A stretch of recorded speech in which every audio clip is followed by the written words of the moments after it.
قسم سورۃ الفاتحہ، فضائل سورۃ الفاتحہ، اوراد و وظائف سورۃ الفاتحہ، اسماء الحسنی اور سورۃ الفاتحہ، اور سورۃ الفاتحہ اور اس کے موقعین، یہ تمام چیزیں آپ کی خدمت میں پیش کرنی ہے۔ انشاءاللہ مجھے یقین ہے کہ آپ کے لیے یہ انتہائی زیادہ فائدہ مند ثابت ہوگی، اور اگر آپ اس کو پڑھتے ہیں یا اس کو سنتے ہیں اور اس سے فائدہ حاصل کرتے ہیں تو مجھے بھی اپنی دعا میں ضرور یاد رکھیے گا۔ تو چلتے ہیں ہم سورۃ الفاتحہ کے وظیفے کی طرف۔ بسم اللہ الرحمن الرحیم، السلام علیکم ورحمۃ اللہ وبرکاتہ۔ سورۃ الفاتحہ یعنی ام الکتاب، سورۃ الکافیہ، سورۃ الشافیہ، سورہ فاتحہ، الحمد شریف۔ قرآن مجید فرقان حمید کی سب سے پہلی سورت، قرآن مجید فرقان حمید کی ماں، قرآن مجید فرقان حمید کی اصل، قرآن مجید فرقان حمید کی جڑ۔ اس سورت کے اور بھی بہت سارے نام ہیں اور بہت سارے اس کے کمالات ہیں، اور اس کے فضائل اور اس کی برکات کو جاننے کے لیے یہی کافی ہے۔ اللہ تعالیٰ نے قرآن مجید فرقان حمید میں ارشاد فرمایا، وَلَقَدْ آتَيْنَاكَ سَبْعًا مِّنَ الْمَثَانِي وَالْقُرْآنِ الْعَظِيمِ، اے میرے محبوب علیہ السلام، ہم نے آپ کو 7 آیات عطا فرمائی اور قرآن عطا فرمایا، یعنی کہ پورا قرآن مجید فرقان حمید ایک طرف ہے اور اکیلی سورہ فاتحہ ایک طرف ہے، اور فرمایا کہ ہم نے آپ کو 7 آیات عطا کی۔ اب اگر آپ کے ذہن میں یہ خیال ہو کہ سورۃ الفاتحہ کی تو 6 آیات ہیں، لیکن قرآن مجید فرقان حمید میں ان کو 7 آیات کہا گیا ہے، تو اس کے 2 مطلب ہیں۔ ایک تو یہ ہے کہ جو بسم اللہ الرحمن الرحیم یہ سورۃ الفاتحہ کی ایک آیت ہے، یعنی کہ ایک آیت بسم اللہ الرحمن الرحیم ہے اور باقی 6 آیات باقی سورۃ الفاتحہ کی ہیں۔ اور دوسرا اس کا مطلب یہ ہے کہ صراط الذین انعمت علیہم، یہاں پر ایک آیت ہے، یعنی کہ 6ٹھی آیت یہاں پہ مکمل ہو جاتی ہے، اور غیر المغضوب علیہم ولا الضالین یہ 7ویں آیت ہے۔ تو دونوں معنی اور مفہوم درست ہے، یعنی جب بھی آپ سورۃ الفاتحہ پڑھیں گے تو آپ نے بسم اللہ الرحمن الرحیم اس کے ساتھ لازمی پڑھنی ہے، اور جو بسم اللہ الرحمن الرحیم ہے یہ سورۃ الفاتحہ کے ساتھ ہی اللہ تعالیٰ نے نازل فرمائی ہے۔ اور سورۃ الفاتحہ جو ہے یہ اسم اعظم ہے، اور میں نے آپ کی خدمت میں آج جو سورۃ الفاتحہ کا وظیفہ پیش کرنا ہے وہ ایسا وظیفہ ہے کہ یقیناً آپ نے آج سے پہلے نہیں پڑھا ہوگا یا نہیں سنا ہوگا، اور اگر آپ نے کہیں پڑھا ہے یا آپ نے سنا ہے تو آپ نے کیا نہیں ہوگا۔ تو یہ آپ نے پڑھنا بھی ہے، اس کو آپ نے سننا بھی ہے،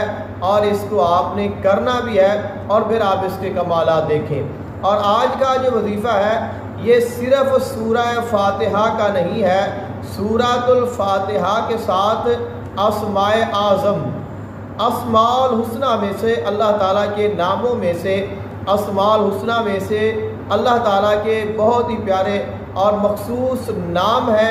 اسماء اعظم ہیں جو سورۃ الفاتحہ میں شامل کیے گئے ہیں، اور اس کے ساتھ سورۃ الفاتحہ کے جو موقعین ہیں ان کے نام اس میں شامل کیے گئے ہیں، اور اس کے ساتھ سورۃ الفاتحہ کی جو قسم ہے وہ بھی اس میں شامل کی گئی ہے۔ حضور آقا دو عالم صلی اللہ علیہ وآلہ وسلم آپ سے حضرت ابو سعید بن معلہ رضی اللہ تعالی عنہ آپ روایت فرماتے ہیں، میں مسجد میں نماز پڑھ رہا تھا، آقا علیہ السلام نے مجھے آواز دی، اور میں نماز کی وجہ سے آقا علیہ السلام کی بارگاہ میں حاضر نہ ہو سکا۔ نماز مکمل کرنے کے بعد میں حضور کی بارگاہ میں پیش ہوا۔ آپ علیہ السلام نے فرمایا، جب میں نے بلایا آپ کیوں نہیں آئے؟ عرض کی، حضور میں نماز پڑھ رہا تھا۔ فرمایا، کیا تم نے اللہ کا یہ فرمان نہیں سنا، یا ایھا الذین آمنوا استجیبوا للہ وللرسول اذا دعاکم لما یحییکم؟ اے ایمان والو، جب تمہیں اللہ اور اس کا رسول بلائے تو پھر ان کے بلانے پر لبیک کہا کرو۔ آقا علیہ السلام کی یہ شان ہے، آپ کی یہ عظمت ہے۔ اللہ تعالیٰ نے اپنے محبوب علیہ السلام کو یہ شان عطا فرمائی ہے۔ اگر کوئی شخص نماز پڑھ رہا ہو، دوران نماز آقا علیہ السلام آواز دیں، بلائیں، وہ نماز کو وہیں چھوڑ دے، چاہے فرض ہی کیوں نہ ہو، اور آقا علیہ السلام کی بارگاہ میں حاضر ہو جائے، آپ کی بات کو سنے، جو آپ فرمائیں، جو کام کہیں وہ کرے۔ جب اس کام سے مکمل طور پر فارغ ہو جائے، جہاں نماز پڑھ رہا تھا، جس جگہ سے نماز کو چھوڑ کر حضور کی بارگاہ میں گیا تھا، وہیں سے آگے سٹارٹ کرے گا، یعنی کہ اس کی جو نماز ہے وہ نہ ختم ہوئی ہے، نہ ٹوٹی ہے، نہ ہی اس کی نماز ضائع ہوئی ہے۔ یہ شان ہے میرے نبی حضرت محمد مصطفیٰ صلی اللہ علیہ وآلہ وسلم کی۔ فرمایا جب تمہیں اللہ نے یہ فرما دیا استجیبوا للہ وللرسول، تو پھر تم کیوں نہیں آئے؟ علیہ السلام نے اس کے بعد فرمایا میں تمہیں قرآن مجید فن حمید کی ایک عظیم صورت کے بارے میں نہ بتاؤں کہ جب بھی تم مسجد سے نکلنے لگو تو اس صورت کو پڑھا کرو۔ عرض کی یا رسول اللہ صلی اللہ علیہ وآلہ وسلم آپ ضرور بتائیں۔ آقا علیہ السلام مسجد سے نکلنے لگے تو میں نے عرض کی حضور آپ نے مجھے وہ صورت نہیں بتائی۔ فرمایا وہ صورت الحمدللہ رب العالمین ہے، اور یہ وہ صورت ہے جس کی 7 آیتیں ہیں۔ یہ ہر نماز میں بار بار پڑھی جاتی ہے، اور یہ عظمت والا قرآن ہے جو مجھے عطا کیا گیا ہے۔ حضرت عبداللہ بن جابر رضی اللہ تعالیٰ عنہ سے روایت ہے کہ میں آقا علیہ السلام کی خدمت اقدس میں حاضر ہوا، اور آقا علیہ السلام پانی بہا رہے تھے۔ میں نے عرض کی السلام علیکم یا رسول اللہ صلی اللہ علیہ وسلم۔ آقا علیہ السلام نے جواب نہیں دیا۔ میں نے پھر عرض کی السلام علیکم یا رسول اللہ صلی اللہ علیہ وآلہ وسلم۔ آپ نے جواب نہ دیا، چنانچہ آپ چلنے لگے تو میں بھی آپ کے پیچھے پیچھے چلتا گیا، یہاں تک کہ آقا علیہ السلام اپنے گھر میں داخل ہو گئے اور میں مسجد میں چلا گیا۔ چنانچہ میں پریشان ہو گیا، رنجیدہ ہو گیا، اور میں مسجد میں بیٹھ گیا۔ آقا علیہ السلام غسل فرمانے کے بعد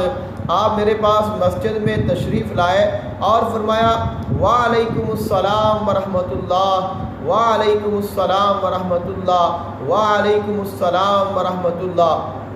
پھر فرمایا اے عبداللہ بن جابر میں تجھے قرآن کی بہترین صورت نہ بتاؤں؟ میں نے عرض کیا یا رسول اللہ صلی اللہ علیہ وسلم ضرور بتائیے۔ آپ علیہ السلام نے فرمایا وہ صورت الحمدللہ رب العالمین ہے۔ حضرت انس رضی اللہ تعالیٰ عنہ سے روایت ہے کہ رسول اللہ صلی اللہ علیہ وآلہ وسلم نے ارشاد فرمایا اللہ وحدہ لا شریک نے مجھے عطا کیا جو مجھ پر احسان کیا میں تجھے دیتا ہوں۔ فرمایا وہ سورۃ الفاتحہ ہے، اور خلق کائنات نے ارشاد فرمایا ہے کہ یہ میرے عرش کے خزانوں میں سے ہے، اور پھر میں نے اس کو اپنے اور تیرے درمیان بانٹ دیا۔ تو سورۃ الفاتحہ جو ہے یہ عرش کے خزانوں میں سے ایک عرشی خزانہ ہے۔ حضرت امامہ رضی اللہ تعالیٰ عنہ سے روایت ہے رسول اللہ صلی اللہ علیہ وآلہ وسلم نے ارشاد فرمایا 4 چیزیں عرش کے خزانے سے نازل ہوئی ہیں، اور ان میں سے پہلی چیز سورۃ الفاتحہ ہے، اور دوسری چیز آیت الکرسی ہے، اور تیسری چیز سورۃ البقرہ کی آخری آیات ہے، اور چوتھی چیز سورۃ الکوثر ہے۔ آقا علیہ السلام نے ایک سفر میں دوران سفر قیام فرمایا، اور ایک آدمی آقا علیہ السلام کی خدمت میں حاضر ہوا۔ آپ علیہ السلام نے اس کی طرف توجہ فرمائی اور فرمایا میں تجھے قرآن پاک کی ایک ایسی صورت نہ بتاؤں جو کہ سب سے زیادہ فضیلت والی صورت ہے؟ عرض کی حضور فرمایا وہ صورت الحمدللہ رب العالمین ہے۔ حضرت حذیفہ بن یمان رضی اللہ تعالیٰ عنہ سے روایت ہے کہ حضور اقدس صلی اللہ علیہ وآلہ وسلم نے ارشاد فرمایا اللہ تعالیٰ قطعی فیصلے کے مطابق ایک قوم کے لوگوں پر عذاب بھیجنے والا ہوتا ہے کہ اسی اثنا میں ایک بچہ قرآن مجید فرقان حمید میں سے الحمدللہ رب العالمین پڑھتا ہے یا پڑھے گا، تو اللہ تعالیٰ اس سورت کی برکت سے اپنے کلام کو، اپنی حمد کو سن کر اللہ تعالیٰ ان لوگوں سے 40 سال تک اپنے عذاب کو ہٹا لے گا۔ یعنی کہ ایک مرتبہ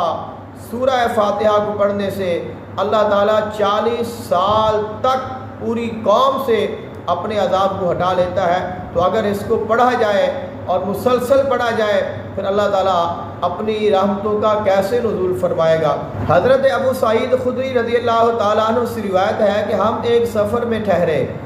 اور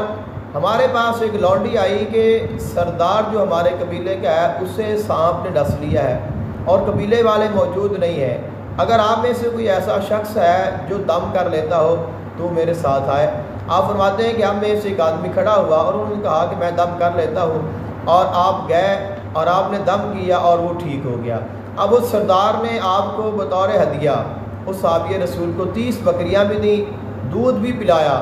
اور جب وہ آدمی ہمارے پاس واپس آیا تو ہم نے اس سے پوچھا کہ بھئی ہمیں پتہ ہے کہ آپ دم وغیرہ تو نہیں کرتے ہیں، پھر آپ نے یہ دم کیسے کیا اور اس کی کیا راز ہے؟ تو انہوں نے فرمایا کہ میں نے کوئی دم نہیں کیا، میں نے کچھ بھی نہیں کیا، میں نے صرف سورہ فاتحہ کو پڑھا ہے اور میں نے دم کیا ہے اور اللہ تعالیٰ نے شفا عطا کر دی ہے۔ تو صحابہ کرام علیہم رضوان فرماتے ہیں کہ ہم نے یہ فیصلہ کیا جب تک رسول اللہ صلی اللہ علیہ وآلہ وسلم ہمیں اس بارے میں کوئی حکم ارشاد نہیں فرمائیں گے تب تک ہم کوئی فیصلہ نہیں کریں گے۔ تو جب ہم مدینہ منورہ میں پہنچے تو ہم نے نبی کریم صلی اللہ علیہ وآلہ وسلم سے اس بات کا ذکر کیا تو آپ علیہ السلام نے ارشاد فرمایا اسے کیسے معلوم ہوا کہ اسے پڑھ کر دم کیا جا سکتا ہے؟ تو فرمایا کہ چونکہ میں نے اسے یہ بتایا ہے لہذا بہرحال یہ بکریاں بانٹ لو اور ان میں سے میرا بھی حصہ رکھو۔ تو یہاں سے کچھ لوگ جو ہے وہ دم وغیرہ کا ہدیہ ہے وہ لینا درست قرار دیتے ہیں، اگر آپ دم کرتے ہیں کسی کو شفا ہوتی ہے تو آپ ہدیہ وغیرہ لے سکتے ہیں، اس میں کوئی شرع ممانعت نہیں ہے۔ لیکن یہاں پہ جو گزارش کرنے کا مقصد ہے وہ یہ ہے کہ اللہ نے سورہ فاتحہ کو اتنی شفا عطا کی ہے، اتنا کمال عطا کیا ہے کہ اگر سانپ کے ڈسے پر بھی اس کو پڑھ کر دم کیا جائے تو اس کا جو اثر ہے وہ زائل ہو جاتا ہے۔ اور آپ یہ دیکھ لیں کہ وہ جو صاحب ہے انہوں نے کوئی وظیفہ نہیں کیا تھا، کوئی ورد نہیں کیا تھا، وہ کوئی باقاعدہ عامل نہیں تھے، فقط وہ ایک کامل مومن تھے، حضور کے غلام تھے، اور ان کی یہی شان ہے کہ وہ صحابی رسول تھے۔ ان کی زبانوں میں ایک کمال تھا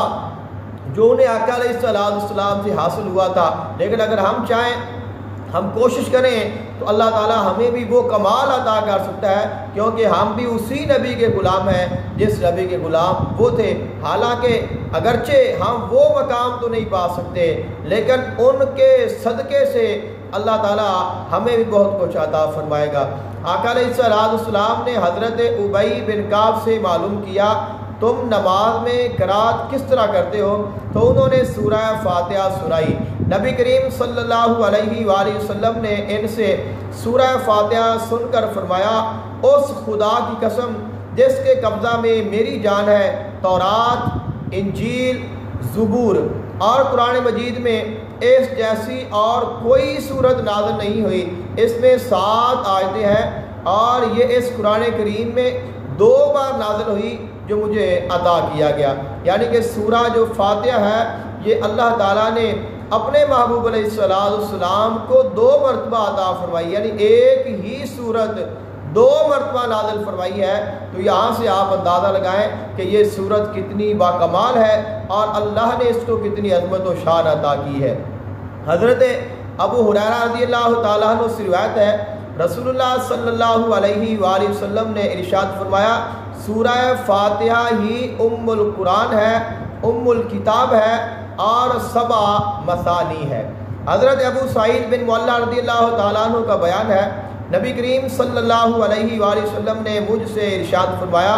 کیا میں تجھے مسجد سے نکلنے سے پہلے وہ سورت نہ سکھا دوں جو قرآن میں سب سے بڑی فضیلت والی ہے۔ نبی علیہ السلام نے جب مسجد سے باہر تشریف لے جانے لگے تو میں نے عرض کی، یاد دہانی کرائی، تو آقا علیہ السلام نے فرمایا وہ سورت الحمدللہ رب العالمین ہے۔ حضرت ابن عباس رضی اللہ تعالیٰ عنہ سے روایت ہے کہ ایک دن حضرت جبریل امین علیہ السلام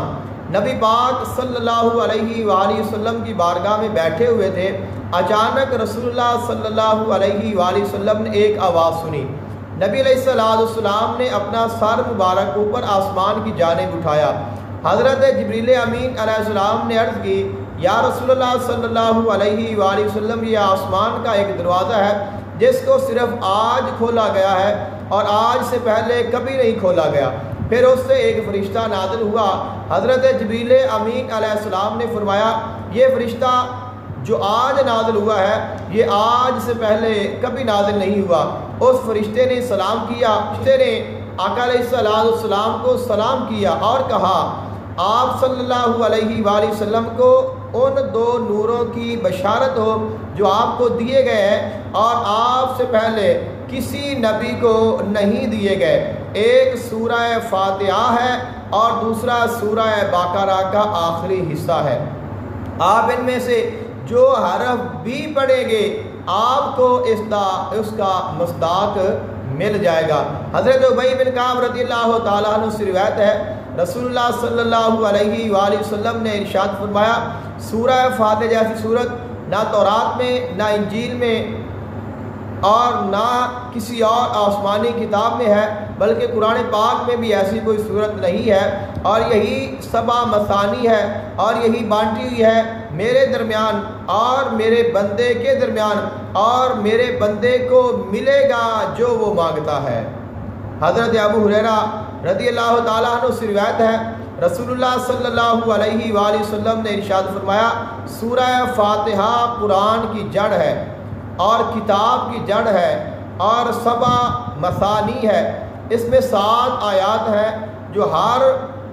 نماز میں بار بار پڑھی جاتی ہیں اور جن میں اللہ تعالیٰ کی حمد و ثنا ہے۔ وہ 7 آیتیں بسم اللہ الرحمن الرحیم سمیت یا بسم اللہ الرحمن الرحیم کے اس صورت میں صراط الذین انعمت علیہم، یہاں پہ پھر 6 آیتیں ہوگی، اور غیر المغضوب علیہم ولا الضالین 7ویں آیت ہوگی، یا پھر بسم اللہ الرحمن الرحیم پہلی آیت ہوگی، اور باقی جو 6 آیتیں ہیں سورہ فاتحہ کی وہ شامل ہوگی، تو یہ 7 آیتیں بن جائیں گی۔ تو سورہ فاتحہ کے اوراد و وظائف آپ کی خدمت میں عرض کرتے ہیں۔ حضرت ابو ہریرہ رضی اللہ تعالیٰ عنہ سے روایت ہے، رسول اللہ صلی اللہ علیہ وآلہ وسلم نے ارشاد فرمایا، ہر ذی شان کام جو اللہ تعالیٰ کی حمد سے شروع نہ کیا جائے وہ ادھورا اور بے برکت ہوتا ہے۔ یعنی کوئی بھی ایسا کام ہے جو اچھا ہے، پیارا ہے، خوبصورت ہے، نیک ہے، اگر آپ اس کے شروع میں اللہ تعالیٰ کی حمد نہیں کرتے تو اگر وہ کام پورا ہو بھی جائے پھر بھی بے برکت اور ادھورا ہی رہتا ہے۔ یعنی ہر کام سے پہلے آپ کو الحمد شریف ضرور پڑھنی چاہیے۔ حضرت ابو ہریرہ رضی اللہ تعالیٰ عنہ سے روایت ہے، رسول اللہ صلی اللہ علیہ وآلہ وسلم نے ارشاد فرمایا، جو کلام اللہ تعالیٰ کی تعریف سے شروع نہ کیا جائے وہ نامکمل ہے۔ یعنی جب بھی آپ کوئی کلام کریں تو سب سے پہلے اللہ تعالیٰ کی حمد کریں اور اس کے بعد پھر اپنا جو کلام ہے اس کا آغاز کریں۔ ہر قسم کی دینی اور دنیاوی حاجات کے لیے جو سورہ فاتحہ کو روزانہ 70 مرتبہ پڑھنے کا معمول بنا لے، اللہ تعالیٰ اس کی مدد فرمائے گا اور اس کی حاجت کو بہت جلد پورا کر دے گا۔ اور اگر سورہ فاتحہ کو روزانہ فجر کی نماز کے بعد 41 مرتبہ پڑھنے کا معمول بنا لے تو اس کا کوئی کام ہوئے بغیر نہ رہے گا اور ہر طرح کی جائز قسم کی حاجت اللہ تعالیٰ کی بارگاہ سے ہمیشہ پوری ہوتی رہے گی۔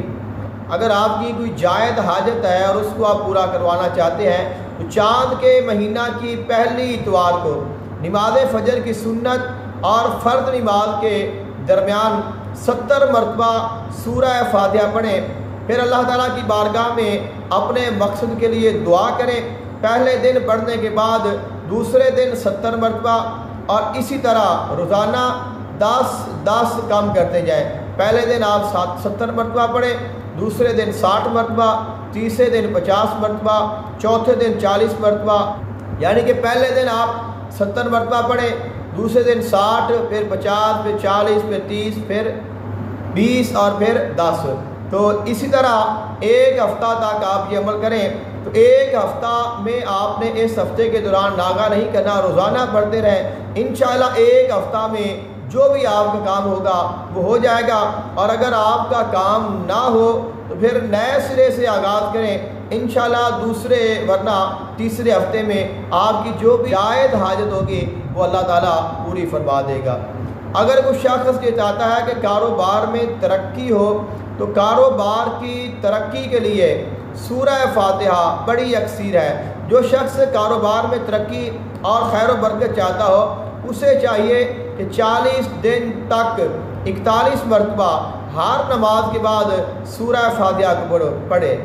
سورہ فاتحہ کی برکت سے اس کے کاروبار میں اللہ وسعت دے دے گا، اور اگر گاہک کم آتے ہوں تو پھر سورہ فاتحہ کی پڑھائی سے کاروبار میں چیزوں کی فروخت بہت زیادہ ہو جائے گی، اور اس طرح کا کاروبار اس طرح کاروبار بہت اچھا ہو جائے گا۔ جب کاروبار میں ترقی ہو جائے تو صدقہ اور خیرات بھی ضرور کرنا چاہیے تاکہ اللہ تعالیٰ مزید برکات عطا فرمائے۔ اگر کوئی شخص یہ چاہتا ہے اس کے گھر میں خوشحالی آ جائے اور اسے کسی پریشانی کا سامنا نہ کرنا پڑے تو شب جمعہ یعنی جمعرات کو بعد نماز عشاء صاف ستھری پاکیزہ جگہ پر بیٹھے باوضو ہو کر اور سورہ فاتحہ کو 111 مرتبہ پڑھے، اور اسی طرح 40 دن تک پڑھائی کرتا رہے۔ 40ویں دن اللہ کی راہ میں جو حسب توفیق ہو وہ شرینی تقسیم کر دے، اور اللہ تعالیٰ اس کے گھر میں خوشی اور مسرت کا ماحول پیدا فرما دے گا، اور جس کام میں ہاتھ ڈالے گا اللہ تعالیٰ کامیابی سے ہمکنار فرمائے گا، اور اس کے لیے ضروری ہے کہ وہ اللہ تعالیٰ کا شکر ادا کرتا رہے، غریبوں اور مسکینوں کی خدمت کرتا رہے۔ اگر کوئی شخص کسی ناگہانی مصیبت میں پھنس گیا ہو اور اسے نکلنے کی کوئی صورت نظر نہ آتی ہو تو اس حال میں گھر کے تمام افراد کو اکٹھا کیا جائے اور مرکل سورہ فاتحہ کو 125 مرتبہ 40 یوم تک پڑھنا چاہیے۔ جتنے بھی گھر کے افراد ہیں سارے 125 مرتبہ سب پڑھیں اور 40 دن تک پڑھتے رہیں۔ اللہ تعالیٰ کے فضل اور کرم سے جو بھی مصیبت ہوگی وہ رفع ہو جائے گی، اور جو جائز حاجت ہوگی وہ اللہ تعالیٰ اپنے فضل سے پوری فرما دے گا۔ جو شخص قرض کے بوجھ تلے دبا ہو اور قرض کی واپسی کا کوئی ذریعہ بنتا ہوا نظر نہ آئے اور قرض خواہ واپسی کا بار بار تقاضا کرتے ہو، شخص کو چاہیے کہ 3 دن روزے رکھے اور پھر 7 دن تک سورہ فاتحہ کو کثرت کے ساتھ پڑھتا رہے۔ تو اللہ تعالیٰ اپنے فضل اور کرم سے اس کے قرضے کی واپسی کا انتظام فرما دے گا اور اس کی غیبی مدد فرمائے گا۔ ایسے طالب علم جو امتحان میں کامیابی کے خواہش مند ہوں تو انہیں چاہیے کہ سورہ فاتحہ کی تلاوت کرتے رہیں اور اس کو پڑھتے رہیں۔ جب امتحان قریب آ جائے تو امتحان میں کامیابی کے لیے امتحانوں سے 21 دن پہلے عصر اور مغرب کی نماز کے درمیان باوضو ہو کر قبلہ کی طرف منہ کر کے بسم اللہ الرحمن الرحیم الحمدللہ رب العالمین اس طرح 21 مرتبہ سورہ فاتحہ پڑھیں، اور پھر امتحان کے بعد 21 دن تک 21 مرتبہ روزانہ پڑھتا رہے۔ انشاءاللہ اللہ تعالیٰ کے فضل اور کرم سے اللہ تعالیٰ اسے کامیابی سے ہمکنار فرمائے گا۔ بعض اوقات ایسا ہوتا ہے کسی شخص پر جھوٹا مقدمہ بن جاتا ہے اور ایسی صورتحال میں بڑی پریشانی ہوتی ہے۔ اس مقصد کے لیے سورہ فاتحہ کو نماز فجر کے بعد 71 مرتبہ، ظہر کے بعد 61 مرتبہ، عصر کے بعد 51 مرتبہ، مغرب کے بعد 41 مرتبہ، عشاء کے بعد 21 مرتبہ سورہ فاتحہ تلاوت کریں اور اللہ تعالیٰ سے دعا کریں۔ اللہ تعالیٰ اس کی مدد فرمائے گا اور اللہ تعالیٰ اسے مقدمہ میں کامیابی عطا فرمائے گا۔ ابو ہریرہ رضی اللہ تعالیٰ عنہ سے روایت ہے، اور حضرت ابو سعید خدری رضی اللہ تعالیٰ عنہ بھی اس حدیث پاک کے راوی ہیں کہ رسول اللہ صلی اللہ علیہ وآلہ وسلم نے ارشاد فرمایا، سورہ فاتحہ زہر سے شفا دینے والی چیز ہے، یعنی کہ سورہ فاتحہ پڑھنے سے اللہ تعالیٰ زہر کے اثر کو بھی ختم فرما دیتا ہے۔ تو اس سے چھوٹی تو اس سے بڑی اور کوئی بیماری نہیں ہوتی، یعنی کہ ہر مرض کی شفا جو ہے وہ سورہ فاتحہ میں موجود ہے۔ تو سورہ فاتحہ ہر قسم کی مرض کے لیے شافی علاج کا درجہ رکھتی ہے، لہذا اگر کسی بیماری کی شفا کی نیت سے سورہ فاتحہ کو ہر نماز کے بعد 33 مرتبہ 33 ٹائم پڑھنا شروع کر دے، اللہ تعالیٰ سے صحت یابی کی دعا کرے اور 21 دن تک اس پڑھائی کو جاری رکھے، اور آخری روز سورہ فاتحہ کو چینی کی صاف پلیٹ پر زعفران سے لکھے اور اس کا پانی پی لے تو اللہ تعالیٰ اسے شفا یابی عطا فرمائے گا۔ اگر کوئی شخص غائب ہو گیا ہے اور اس کے بارے میں پتہ نہ ہو اور اس کے بارے میں پتہ ہی نہیں چل رہا کہ وہ کہاں پر ہے اور کس حال میں ہے، اور اس کو حاضر کرنا مقصود ہو، تو نماز فجر کی سنت اور فرض کے درمیان 41 مرتبہ سورہ فاتحہ 41 دن تک پڑھتے رہیں اور دعا کرتے رہیں، انشاءاللہ اللہ تعالیٰ بہت جلد جو غیب ہے اس کو ظاہر کر دے گا اور اس کو حاضر فرما دے گا۔ سورہ فاتحہ جو آپ کی خدمت میں عرض کرنی ہے وہ میں ابھی آپ کی خدمت میں پیش کرتا ہوں، انشاءاللہ اس کو آپ سنیں گے، پھر آپ کا من جائے گا اس کو پڑھیں اور اللہ تعالیٰ اس کو جو برکات عطا فرمائے گا وہ آپ خود اپنی آنکھوں سے دیکھیں گے۔ بسم اللہ الرحمن الرحیم، الحمدللہ رب العالمین، یا حی یا قیوم عجیب یا روک یا ایلو سمیعم مطیعن انتا و خدامک مذہب بحقی الحمدللہ رب العالمین و بحق الحی القیوم و بحق سیدنا محمد علیہ الصلاۃ والسلام و بحرمت الملائکۃ الموکلین بقوائم العرش ابجد الرحمن الرحیم، یا رؤوف یا عطوف عجیب یا جبرائیل علیہ السلام سمیعم مطیعن انتا و خدامک ابید بحق الرحمن الرحیم و بحق الرؤوف العطوف و بحق سیدنا محمد علیہ الصلاۃ والسلام و بحرمت الملائکۃ الموکلین بقوائم العرش حوضہ مالک یوم الدین، یا مقلب القلوب والابصار عجیب یا سمسمائل سمیعم مطیعن انتا و خدامک احمر و بحق مالک یوم الدین و بحق مقلب القلوب والابصار و بحق سیدنا محمد علیہ الصلاۃ والسلام و بحرمت الملائکۃ الموکلین بقوائم العرش طیقل ایاک نعبد و ایاک نستعین، یا سریع یا قریب عجیب یا میکائیل سمیعم مطیعن انتا و خدامک برقان بحق ایاک نعبد و ایاک نستعین و بحق السریع القریب و بحق سیدنا محمد علیہ الصلاۃ والسلام و بحرمت الملائکۃ الموکلین بقوائم العرش منصع اہدنا الصراط المستقیم، یا قادر یا مقتدر عجیب یا صرف یائل سمیعم مطیعن انتا و خدامک شمبورش و بحق اہدنا الصراط المستقیم و بحق القادر المقتدر و بحق سیدنا محمد علیہ الصلاۃ والسلام و بحرمت الملائکۃ الموکلین بقوائم العرش قر صراط الذین انعمت علیہم و بحق العلیم الحکیم و بحق سیدنا محمد علیہ الصلاۃ والسلام و بحرمت الملائکۃ الموکلین بقوائم العرش شط سخ غیر المغضوب علیہم ولا الضالین، یا قاہر یا عزیز عجیب یا کسف یائل سمیعم مطیعن انتا و خدامک میمون و بحق غیر المغضوب علیہم ولا الضالین و بحق القاہر العزیز و بحق سیدنا محمد علیہ الصلاۃ والسلام و بحرمت الملائکۃ الموکلین بقوائم العرش ضاد ضاب اقسمت علیکم یا ملائکۃ الروحانیات من القلبیات والسفلیات ویا خدام فاتحۃ الکتاب اجیبونی وامدونی واعینونی فی جمیع اموری الواحا العجلہ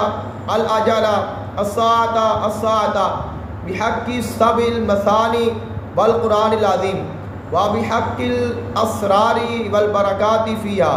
بحق ما تعقدونہ من العظمۃ والبرہان وبحرمت سیدنا محمد علیہ الصلاۃ والسلام اللہم سخر لی عبدک الرفرف الحیدر انک علی کل شیء قدیر برحمتک یا ارحم الراحمین۔ یہ سورہ فاتحہ ہے، یہ باموکل بھی ہے، اسماء الحسنیٰ کے ساتھ بھی ہے، اور اس میں سورۃ الفاتحہ کی قسم بھی موجود ہے۔ اگر آپ سورہ فاتحہ کو اس طرح پڑھتے ہیں تو پھر انشاءاللہ جو آپ کو کمالات نظر آئیں گے، جو بھی آپ وظیفہ یا ورد کریں گے اس کا پھر ایک اپنا ہی کمال ہوگا۔ لیکن اگر آپ اس طرح نہیں پڑھتے ہیں، ویسے جیسے سورہ فاتحہ ہے ویسے ہی پڑھتے ہیں، تو یہ تمام تر جو فضائل ہیں وہ اسی صورت کے ہی ہیں، اسی صورت کے ہی ہیں، اور یہ تمام تر کمال اسی صورت میں ہی موجود ہیں۔ تو اگر کوئی ذوق رکھتا ہو تو یہ وظیفہ بھی ضرور کرے، اور اگر اس دوران میری کوئی ضرورت ہو یا میری کوئی ہیلپ چاہیے ہو تو انشاءاللہ میں بھی ضرور حاضر خدمت ہوں گا، جو ہو سکا آپ کی رہنمائی کروں گا۔ اگر آپ میری رہنمائی کر سکیں تو ضرور کریں، دعا میں یاد رکھیے گا۔ السلام علیکم ورحمۃ اللہ وبرکاتہ۔